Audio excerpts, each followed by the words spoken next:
on our agenda. So, Palmer, you're first with 5B. That's City Manager. City Manager, sorry, I don't have my glasses on. With 5B on the consent. Yes. So this particular item is related to the 2022 report for local affordable housing incentives.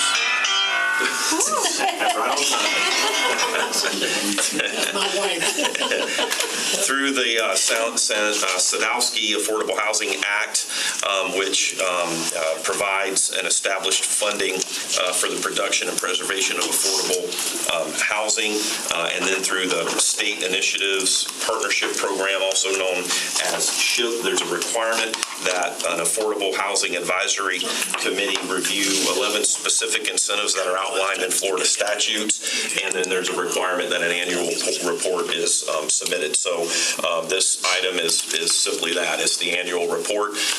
Back in 21, there were some changes that were made, and we discussed that at the time before transmittal. But this year, there are no substantial or significant changes really to discuss. It's just a matter of submitting and transmitting that report to the state. Teresa, do you have anything you want to add on that, or? And Mike is here. Yeah, Mike. Mike's here, and as city manager said, there wasn't anything significant that changed over the past year. Just that the incentives, cover everything from the impact fee relief that's provided for affordable housing, and then land development code standards that we put in place to make it more flexible to provide affordable housing units. And Mike, want to add any specifics to that? At the Affordable Housing Advisory Committee, we go through each one of the incentives and go over what they are and ask for any comments or feedback from that committee to see if there's anything they would like us to address, to change. And there was no comments to change anything. There was no recommendations. The city's pretty good with their affordable housing and our plan and our incentives geared towards affordable housing as it is. So there were no significant changes to it, and there was no recommendations to change anything on that of those 11 incentives.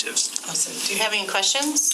And just that's why we were requesting to put it on consent. Last year, when there were changes, we would present that, and that'd be good public information, but it's really just transmitting this year. Cool. Good morning. Okay, everybody good with leaving it on consent then? Thumbs up for consent, yeah. Awesome. Okay, under city attorney. All right, and before I get started with my items, I just would like to introduce our new assistant city attorney, Alex Landback. Hi, how you doing? Welcome. Very pleased to have him. He's joins us from Florida Poly, where he was associate general counsel. Awesome. And in a previous life, he was a prosecutor under Jerry Hill. Okay. So a lot of well-rounded experience, and I know Rome Permona and I are happy to get the help. Sure. But more importantly, someone of Alex's caliber. So Awesome. very happy to have him. Well, thank you. Glad to be here. Glad to hear. All right, thanks, Palmer. All right, the 6C2 is under consent. That's a task authorization with Black & Veatch for a water and wastewater disinfection study for the Water Utilities Department. Water Utilities wants to bring on Black & Veatch to study alternatives to the chlorine disinfection approach that they currently use at all of our water and wastewater treatment plants. There's some challenges with using chlorine, and so they want to explore some alternatives. And I know Robbie Kniss is here. He can go into the details of what the challenges are if you would like. It's a not to exceed task authorization, cost of $118,542. That is included in the Water Utilities FY23 budget. You got anything? Yeah, just that. We did this study in 2010, and what we look at is we've been using chlorine gas. Do we change over to liquid bleach? I don't know if there's any other alternatives then. And what we arrived at then was just to stay where we were. We did add scrubbers to all the plants for safety. In the, 10, 12 years since then, the price of chlorine gas has closed in on the price of liquid bleach. They're almost equal now. We'll have the capital improvements in order to change that. if we change, we'd get rid of all the dangers with the gas. We have to constantly go through our procedures and equipment. If there's a leak, it can be pretty catastrophic. And so it's time to relook at this and determine if it makes sense to do that. So that's what this study will do. One of the other options that is available now is on-site generation that would create the bleach locally. We're still worried about the longevity of that equipment. You'd still be at the mercy of getting parts. And so there's risks getting the gas here. There's only 2 vendors that are selling the gas now. Only one of them is in Florida. Actually, the one we're contracted with is shipping out of Brunswick, Georgia. So if they ever have problems, if there's any trucking issues, we're at risk. We're at risk with trucking with liquid bleach as well. They don't swap back and forth their containers, so pretty much you're all in with one of those oil and gas companies. The company doesn't use the other company's containers, and so it's a big deal to swap back and forth. So it's time to just take a whole new look and decide if we're going to change. We're the only utility left in Polk County that's using chlorine gas. Everybody else, I think it mostly comes down to the risk. If you're small enough, you might start out with liquid bleach anyways. In this case, we haven't, because we've had bigger systems and we've been big enough to take advantage of those cost savings, but I don't think cost savings are there anymore. Where does the liquid bleach come from? Where does that get trucked in? I don't know where in Florida it is, but there's 4 companies that do it, so it gives us certainly more alternatives. Flexible. Other questions for Robbie? Everybody good with that on consent? Okay. Thanks, Mama. I think we have a couple other utilities that are under consent as well. The first one is a task authorization with Geosyntec Consultants. Because we have used coal out at McIntosh, we have to monitor the groundwater out there to comply with the federal coal combustion residual federal regulation. So we are retaining Geosyntec to monitor the groundwater out there just to comply with those federal regulations. They've been doing it for us in the past. I think they've already done it once this year. The not-to-exceed cost of the work is $124,000, and that's already included in Lakeland Electric's FY23 budget. Any questions on that under utility? That would be under 8C1. Okay. All right, the next item is a revision to change order number 1 with Total Reckoning Environmental. That's the company that we hired to perform the demolition of units 1, 2, and 3 out at McIntosh. Under that contract, they're going to sell all the scrap out there and pay us instead of us paying them. Under the original contract, they were going to pay us $1,222,122. As part of the demolition process, it was determined that we need to basically disconnect the water pipes that feed to and from Lake Parker. So those need to be taken out of commission. So a change order was entered into to cap those pipes, straight drain them, and then cap them and fill them in place so that there's no structural problems with them being in place. When the diving team that was hired to do that got involved in the project, they discovered that the pipes were not as they were indicated on the as-built plans. So they've had to modify their approach somewhat to adjust for that.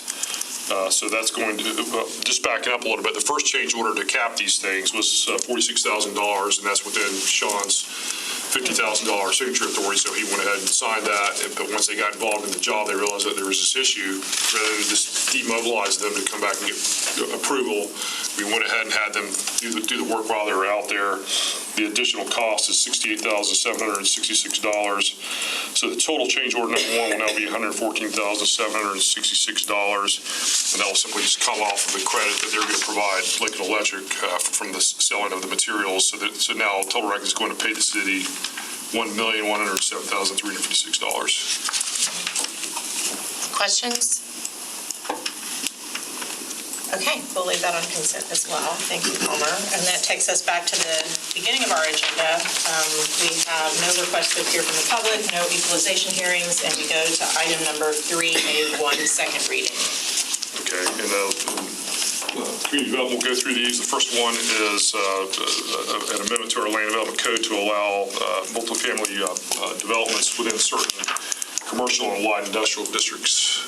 Teresa, are you? I knew Matt went through these some detail of the last agenda study, so just briefly go through the changes this time. Again, it's in response to legislation that was created to provide greater flexibility in where affordable housing developments are located, and specifically to allow for those within commercial and industrial zoning districts. And the legislature basically left it up to local governments to decide the mechanism that they wanted to enact to allow for that, and took a somewhat conservative approach in requiring at least a planning and zoning board review, what we would call compatibility Yes. review. Because not all I-1 zoning district would be the same throughout the city. There may be some compatibility issues with surrounding uses relative to that multifamily development.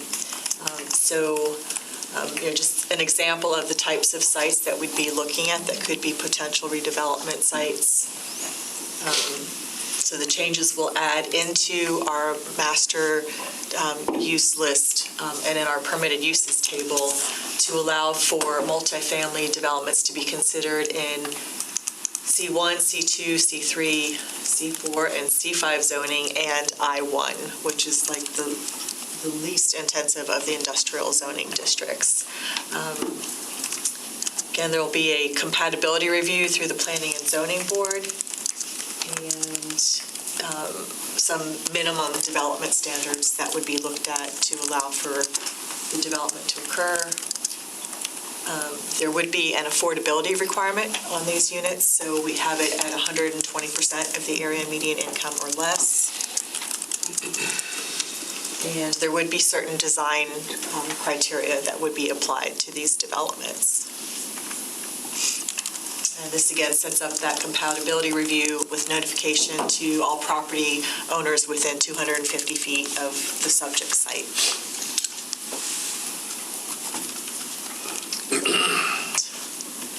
Just get us into more of the development standards that would be required. And then as a final requirement, construction would have to commence or within 365 days of that approval being granted. So it just doesn't sit out there in perpetuity. Questions for Teresa? I've got a question. Yes, Commissioner When Simmons. would these standards be developed? So the standards are going to be adopted into the Land Development Code, so that'll be clear for developers that when they come in, these would be what they'd have to meet in terms of setbacks and buffer requirements. And then through the compatibility review process with the Planning and Zoning Board, the board at that time could add additional conditions if they felt those were needed on a site-by-site basis. Any idea of the timeframe Of when a developer may take advantage of these? of when the standards would be developed? So we have had a couple of developers, knowing that this legislation had been passed, they've come to us and asked us, so when are you going to put something into your code? So now that it's in there, I think we will have some other developers coming and looking at what we would probably consider non-traditional sites for multifamily development. So I would say because of the limited vacant multifamily properties we have in the city, we probably see something within the next year, someone coming to propose something. Yeah, as we talked about last time, the only other municipality that had taken advantage of this St. Petersburg, we looked at, so it's fairly new, and I think a lot of other areas are maybe waiting to see what happens here, so we would be kind of one of the pioneers going forward here. And we try to set this up so it'll be as flexible and the least amount of brain damage as possible for developers. So we really want to be quick and efficient, but we want quality projects. We want something that's going to add value and really kind of set the tone for new development. So that's why we added the compatibility review component there. Thank you. The standards will be adopted on Monday if the city commission adopts this ordinance, so that option will be available as of Monday. Commissioner Reed. Thank you. Teresa, in the I-1, and maybe the C4, are they allowed to have any hazardous material on site? Have material on Well, site. let's see, they're industrial building, let's say they have chlorine tank or something, and it leaks, and we expose all these people, multifamily, to these things. Is that feasible in that zoning? You know, I-1 is kind of a mixed district, so it allows some retail and commercial uses and very light industrial and manufacturing uses. So typically, those ones that are involved in heavy manufacturing and chemicals are going to be in the I-2 and the I-3 designation. It doesn't mean that there couldn't be an I-1 use with some, tanks that are associated with the use, but it's going to be relatively low intensity. And that's another reason for the compatibility review, so that we can make sure that there aren't any, if there's one I-1 parcel, there's probably going to be industrial adjacent to that, and we want to make sure those adjacent uses don't pose any risk to the residential development. Okay. We also want to make sure we're not setting at the stage for future conflict by allowing multifamily to come in, maybe where there's a 24-hour type of, distribution warehouse, something where they're going to be operating late at night that may act as a nuisance to neighbors. We don't want to create a conflict either. I'm just concerned about the I-1 more so than the C4, stuff like that. Okay, thank you. Other questions? Thank you, ma'am. All right, the next item is more of a housekeeping matter because of some changes in terminology and definitions over the years. The utility and essential service facilities category in the Land Development Code potentially exclude the police, fire, and ambulance facilities from that category, and that's important because the utility and essential service facilities category is something that's allowed by right in all zoning districts, and we want to allow these essential services within all zoning districts if necessary. So this simply clarifies that public safety and security facilities, including police, fire, and ambulance facilities, are permitted as a part of the utility and essential services facilities category and are permitted by right in all zoning districts. So it reinstates a provision that was in the code previously and erroneously got omitted when we had a land development code update. Not sure how it happened. It was just deleted. Yeah, we got moved to the public quasi and non-commercial there. Then that got further into 2015, and somehow it just got dropped and was not carried forward. So we have not allowed it for the last 8 years, but apparently we've not had many proposals either. So we only discovered it back in January. Questions? Okay. All right, 3 and 4 are related to the same project. This is a proposal for 88-unit multifamily development at 1205 Neville. Teresa's showing you the map there. Yeah, Matt, you want to cover this one? Sure. By Lon Childs, right? No, this is up Sorry. in the Jewel Avenue neighborhood here. It's west of the CSX rail line there. Next to 7th Street Park. Some of you know where that is. And the property, it's a very odd sort of parcel. It currently has a single-family home. I believe it was built in the 1960s there. But it's located in a neighborhood that's currently zoned for a mixture of single-family and duplexes. And we were approached about this property about a year ago by the new owner. Initially, he bought the property. He was looking maybe wanted to do some type of group home there, assisted living, like that. But under the residential, he would really be capped at no more than 6 beds. So he would not be really able to do anything of scale there for that. So they came back with this concept here because the demand for housing, and based on the development context being next to the railroad and the park, and central to the neighborhood, we told them we consider it and go through the process. And they had a community meeting with the neighborhood back in the fall of, I believe it was 2020, so about 2021, excuse me, about a year and a half ago. And the feedback was generally receptive there, but there were some comments at the hearing about the compatibility as far as the height of the buildings there. But basically what they're proposing here is it's an 84-unit apartment complex spread throughout 4 buildings.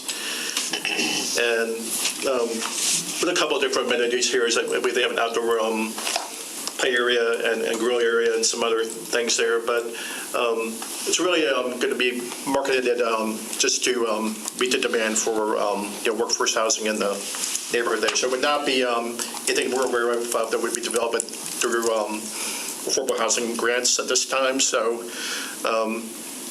if built, they get ostensibly charged whatever they want to as far as rents. At the hearing, we did receive some comments about the height from the residents to the south. So they did actually redesign the project to at least visually reduce the height on the south side of the project. So this would be the building D on the site plan. Which is the very bottom building, so adjacent to the south, it would be 2 stories and then step up to 3 stories. Correct. So the architect, he worked there, so the south half of the building is going to be 2 stories, the north half would be 3, and they're leaving that to keep the same number of units there. So that will address at least the visual concerns about that. But the applicant will also have several substantial buffers along the perimeter, but up against the railroad itself. I believe they're going to be required to do an 8-foot masonry fence, and along the south side, a 6-foot-high buckage fence wall and landscaping. And I believe they also intend to gate the actual project there to secure the complex from any unwanted traffic. And because of the proximity to the park, they are attempting to have a direct connection to the park, and so they're working through that. And as they go through the site plan review process, they would continue to attempt that. And if they cannot get a direct connection, then they will be having to make a sidewalk improvement to provide pedestrian access to the park. That was my question, just looking at it, I get that it's insulated, but there's no connectivity. The only in and out would be Neville Avenue, and then they would have a pedestrian pathway over to the park? Yes. I mean, would they be tied into Crestview at all? Or no, just Neville? Site plan. Crestview, no. And in fact, because there have been issues in the past with trespassing onto the rail line and some activity in that cul-de-sac, they would be providing a chain link fence to prevent trespassers from potentially getting onto the rail line.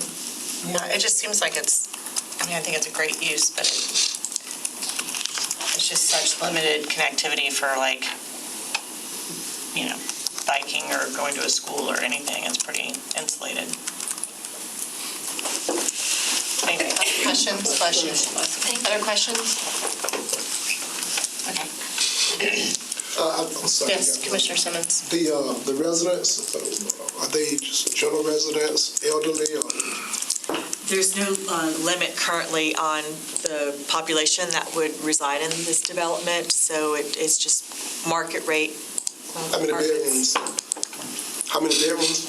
I don't know that we had that detail in here, but it is 88 units. Yeah, there's a mix of 1, 2, and 3 bedrooms. Let's see if they broke that down any further.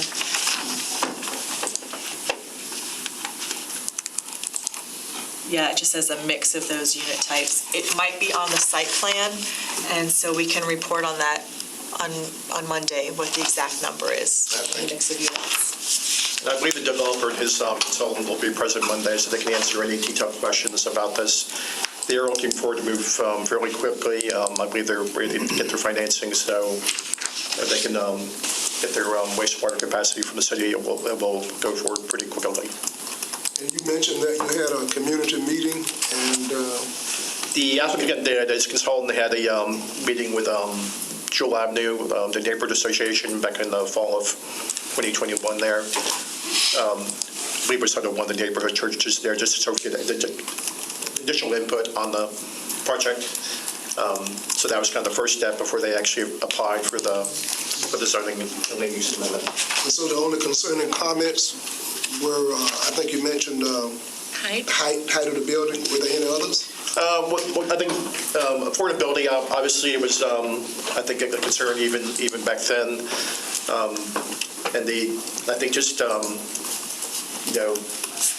the large number of rental units in the neighborhood obviously is already a problem here. So they want to make sure it's going to be managed appropriately, that it's not going to create any additional problems, was our sort of perception. Thank you. Other questions? Okay, thank y'all. All right, the next item is the self-storage facility on Hardin, and we're not asking for any action on that. That's just kind of an FYI on the agenda. Because the applicant's team is not available next Monday, no action is going to be taken. We'll just make an announcement on Monday that the second reading, public hearing will occur at the April 3rd City Commission meeting. Pushed it back one more time, then, is that it? Yes. Yeah. So we won't do anything with this one on Monday. All right, under miscellaneous public hearings, we have two development agreements. They are related to developments that are adjacent to one another. They are located south of Drainfield Road, South Parkway Frontage Road, and east of Pickman Creek Road. Because they're going to generate the impacts in the same area, we've kind of brought these two together. They're going to require similar traffic improvements in order to facilitate the developments. The first one is a development agreement with Pickman Creek Properties for Lakeside Preserve. I think that's already partially developed, actually, but a build-out, it will consist of 426 units on 428 acres. We've required traffic studies which have shown that this development, as well as the next one, which is with Pros Lakeland, will create the need for signalization at the Drainfield South Parkway Frontage Road, Pickman Creek Road intersection. You can pinpoint that up there. The detail of that, let me get to, yes. So is the remote missing? Appears to be missing.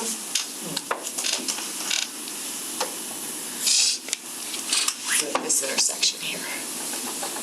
You can see where the cursor is. So right now, it appears that that's going to have to be signalized, and the cost of that, we think that's going to occur, and it's going to take a few years for that to happen, because that's a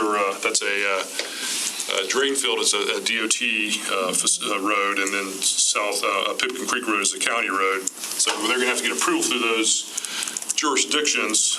We've estimated the cost using 2027 values of the signalization at $547,833. And so based on the total unit count being created by still the first development agreement, Pickman Creek Properties, we have estimated their fair share percentage of the cost at 66%, or $361,570. This development agreement will require them to deposit that amount with the city. We'll hold that until the FDOT and the county figure out exactly what they're going to allow there, but we're thinking it's going to be a traffic signal. It could be other operational improvements instead, but we're going to hold that amount until we get that final approval from those jurisdictions. With regard to the first development agreement, once they make that deposit, they will be vested for 4,088 daily trips and 429 PM peak hour trips. With regard to the second one, their share of that traffic signalization cost is 34%, which comes out to $186,263. And that the second development agreement is relating to a multifamily residential development.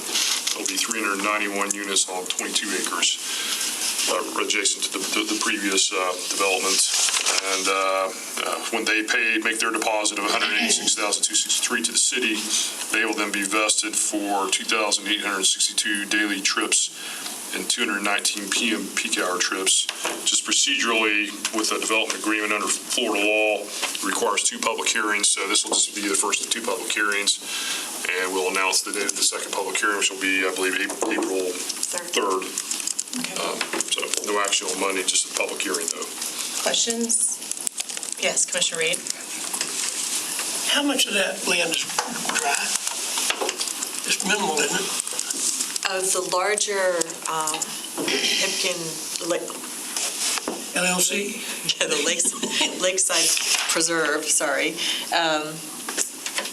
There's quite a bit of it that is former mine lands. So just so you can get to the aerial here. We're going to be sticking a lot of single-family homes in one It doesn't area, show about it. So, 900 yeah, homes. it's down here off the screen. All of this in here, there's some additional pits down in this area. So the multifamily sits up here, at the intersection.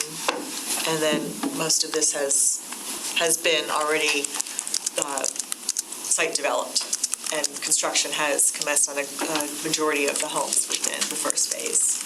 Okay, because the way I was reading it, and maybe I'm wrong, but they looked like they were going ahead and prepay for their investing of the traffic. Yes. And there again, I didn't want to set a precedence per se, but again, they're on doing development now as opposed to investing it and then land banking these for 10 years from now.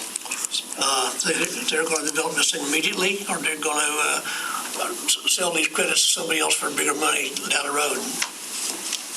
So they are, actually, I think in the one instance, utilizing credits that they've purchased from another developer. And those are two separate things. You're talking about impact fee Yes. credits versus concurrency. This is Right. related to concurrency invested in the Well, trips. but- concurrency, obviously, they're kind of related in my opinion, but as far as the traffic, we know we hear about traffic already, and then I just want to make sure that we don't just, there's something good, we might want a little bit better to come along and saying we've sold our rights to somebody else. Right, I and just- Chuck will obviously do a much better job of presenting this on Monday. And I did have in here, I'm trying to see where the breakdown was of what's been constructed to date on the first one. Yeah, so Pipkin Creek Properties, which is the single-family component. So I'll get through here. So 135 of the 426 lots that have been approved have already been constructed. Okay. They don't know if we're going to continue that, though, do we? Oh, yes, they are. They're for plating for future phases, so yes. Okay. Other questions? Okay. We'll look forward to that. This moves us, we have no CRA update, and we go to City Manager, 5A. Yes, this item is a recommendation to award a bid and enter into a contract with JCR Construction. This is for interior office repair work to be done at Lakeland Linder International Airport. This is damage that's resulting from Hurricanes Ian and Nicole. We did receive 4 bids on this project, and this would include in the project the installation of insulation and drywall, carpets, overhead lights, painting, ceiling tiles, cabinets, countertops, and a kitchenette. The lowest and most responsive bidder was JCR Construction in the amount of $78,413.05. We will be able to charge this to the Hurricane Ian FEMA account for reimbursement. And so the recommendation is that we enter into the contract with JCR Construction. Chris, do you want to add anything, or? No, this has been a process to get to this stage because we had the temp roof and then now we're doing the permanent roof, and we didn't want to do this remodel work until we were sure that we could do it one time, not twice. So We love that, by the way. yeah, we would One really time's like to good. get it done and over with. Yeah. It's a process. Questions? Yes, Commissioner Reed? When I was, the phone rang a while ago, we were talking about B right below it. Can I address that real quick? Well, are you Yeah, done I'm with Lakeland done Linder? with that. You may have questions for Chris. Okay. I'm trying to take care of that phone call. All right. On the one right below it, you covered as on the consent agenda, is it essentially 140% of median income? Is that affordable? Is that considered affordable housing? Which when it's believe that's- 140% of, so it goes, it's Yes, so the Florida Housing Finance Corporation does consider up to 140% of the area median income to be workforce housing. And, making that increase is really just a nature of the market right now, and looking at where, current inventories are, and then also what people's income levels are. So yes, they do allow 140% AMI. And Teresa, that's defined by SHIP though, right? So that's not something we're defining. Right. That's part of the state program for SHIP. That's and theirs. some grant money, I guess. Yes. That's interesting because I always thought it was 120%. It was, yes, yes. And so they have, just within this past year, increased that. And then likewise, we made an amendment to our affordable housing plan to allow for the 140% as well. Still interesting, I thought it was less than 120%, maybe 100%, and it went up to 120. This is less than 140, so it goes Yeah, I up to know. 140. I was thinking, I think it went up to 120 with the affordable housing. Yes, and it's been, again, And it went up increased. again to 140, okay. Yeah. All right, thank you. And this is from Senator Passidomo, right? Like, she's pushing this through the Senate presidency. One of her big priorities is affordable housing. So she's trying to line it up. Recognizing the, Yeah. just how much of an issue this has been and continues to be. And even in that bracket between 120 and 140% of AMI, based on household sizes, it's a strain on those families. That's because the price of housing has gone Yes, up. exorbitant. Construction costs. Yeah, everything. All right, thank you for that. Appreciate it. Now we can go back to the city attorney. All right, under resolutions, the first resolution is authorizing a lease purchase agreement with Leasing 2 Inc. for the lease of 6 new street sweeper trucks for Public Works. The term of this agreement is for a period of 4 years. The total cost, the principal cost to lease the equipment is $2,192,727. There's also a related maintenance and repair contract for the equipment in the amount of $360,000. The interest rate under this lease is 4.45%, so the total cost to lease the new street sweeping equipment is $2,878,638. That's would be funded by the Stormwater Utility Special Assessment Fund. Because there's such a long lead time in getting this equipment, our existing lease for street sweepers does not expire until September of 2024, but we've got to get our order in because there is a long lead time for this equipment. However, we would not begin lease payments until August of 2024. The new equipment would actually not be delivered until July of 2024. This is a lease purchase option, but this is the way we've always done these things, and we never exercise the purchase option because these are heavily used pieces of equipment. They're usually pretty heavily depreciated by the time you get to the end of the lease, and so we never end up exercising that purchase option. But it does make financial sense. Finance has analyzed the different approaches and determined that this is the way to go, and it's been the way to go that we've gone in the past as well. Another advantage of it is that if any of the equipment is down, an advantage of leasing it versus just purchasing is if any of the equipment is down for more than 5 days, the vendor will provide us replacement street sweepers. So that's an added benefit to that, doing it this way. And on that equipment, it's very specialized. So as great as our fleet maintenance is, and they do a lot of work on a lot of different equipment, this is very specialized. So it's beneficial that they don't have to be the ones repairing when they do go down. Questions? Commissioner Reed? Do we have an idea of what each one of them costs? Like that, there's the Bear Sweeper versus the Elgin Whirlwind. Have any idea what they cost? About 267 to 373. I guess the one- 373,000 The big for one the- is the that's the one that comes by my house all the time, I guess.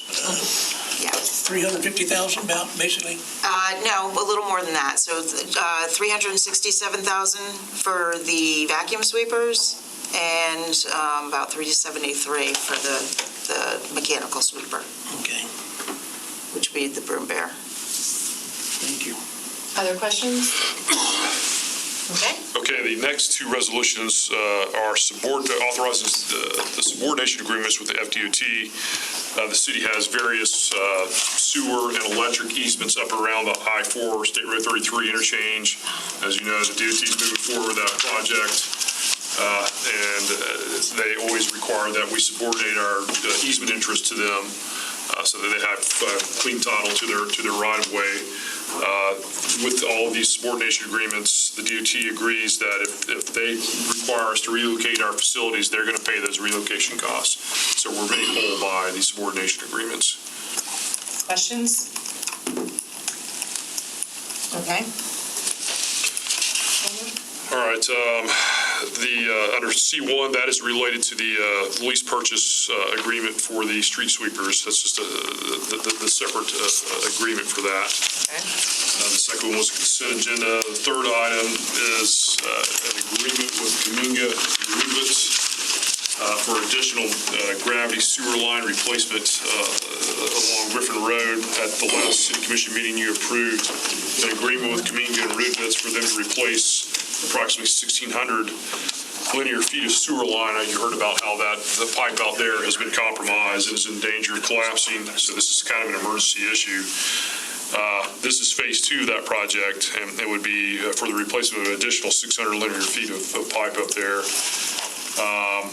The city requested quotes from 5 different contractors for this work, and Kaminga and Rubitz out of Tampa was the low bidder at $1,978,600. They were evaluated and are deemed responsible contractors as well for this work.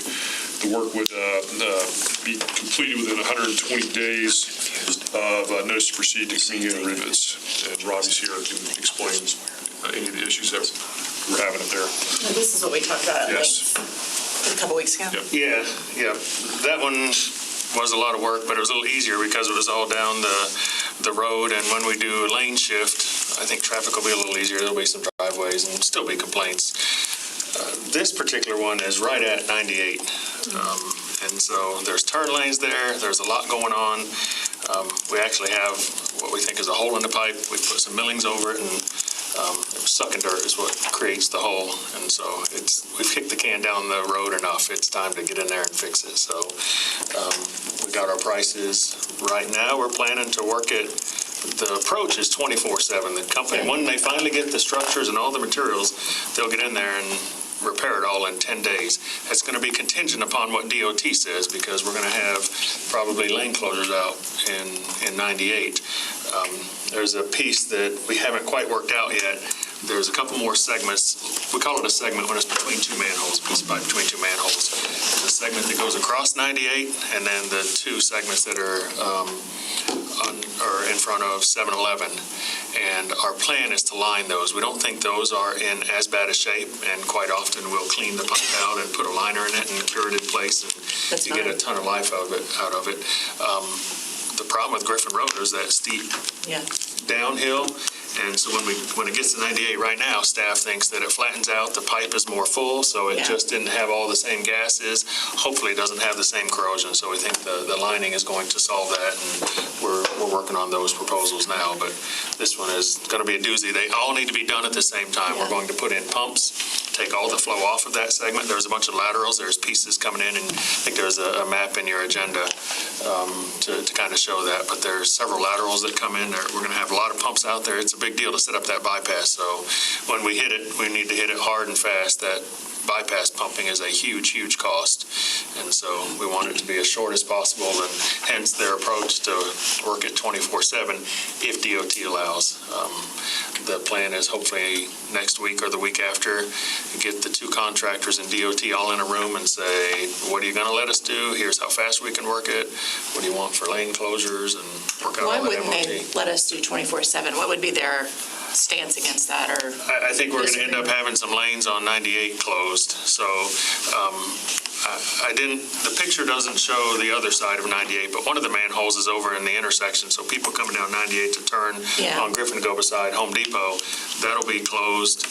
We're possibly going to have the other lane closed. So there's potentially 2 lanes closed on 98, and we'll do whatever they want. DOT would want us to do overnight when there's no traffic.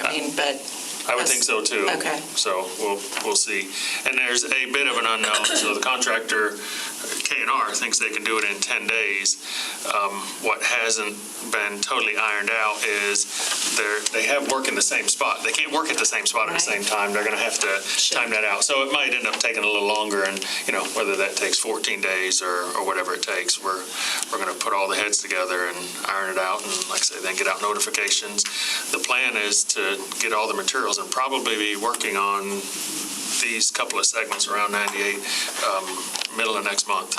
So we're April. Okay. Yep. Yes, Commissioner So Reed. we'll start that in about May 1st. April. April. So the lead time is getting the manholes, the structures. After Monday, we'll give them the PO. They'll give us the submittals. We'll review them. Those should be done by Friday. And then they say it takes 20 to 30 days to get those structures from Texas. And so they'll make them, they'll drive them here. Kind of estimated that potentially somewhere April 21st, April 25th. So as soon as they arrive on site, we don't want to start anything until we have all the equipment here or all the parts and pieces. As soon as that arrives, they'll fire up those bypass pumps and they're going to start digging. And so while those are being made and delivered here, we'll work out all the stuff with DOT, figure out MOT, start getting notifications out and make everybody aware. Other questions? Yes, Commissioner Simmons. What is the process for assessing the condition of the sewer lines? I mean, for instance, what I'm asking is, do we know whether there are other similar situations throughout the city that may have a need or will have a need sometime in the near future? Yeah, actually, I'm not sure how often staff routinely goes out there. So they have a process. They can take these lines out of service and run cameras down them. The bigger the line is, the more the flow is. You're spending money on the bypass pumping just to make an assessment. And so I don't think it's too often that we do that until we start having problems. You try and use materials like PVC. Actually, some of our oldest stuff is clay. There's really nothing that attacks that. I mean, roots will grow into it. We have ways to clean it and get new life out of it and put a new plastic liner in there, but I don't think there's a routine assessment to figure that out. We try not to use too much ductile iron and metal pipes that get this growth and this corrosion and, kind of lead to failure. Thank you. Thank you, Rob. Any other questions for Mr. Kniss? That's it for me. Okay. This is the mayor and commissioner's point of the meeting. It's 9:17. So anybody have anything they want to share from our perspective, commissions? I want to say thanks I reached out to Sean and Emily about the overnight water team fixing in South Florida, that project, and I'm glad they were able to crank that out really quick and that we were able to do it when the traffic wasn't as bad. So thank y'all for being responsive to that. I appreciate it. The more we can make our residents happy about traffic, the better. I just came back from Atlanta. They should be very happy at our traffic compared to the ATL. Anything else from staff? Okay, thank y'all. Happy St. Patrick's Day. Happy St. Patrick's Day, yes. Ride the squeeze. You're coming down there? Brother. I didn't even go.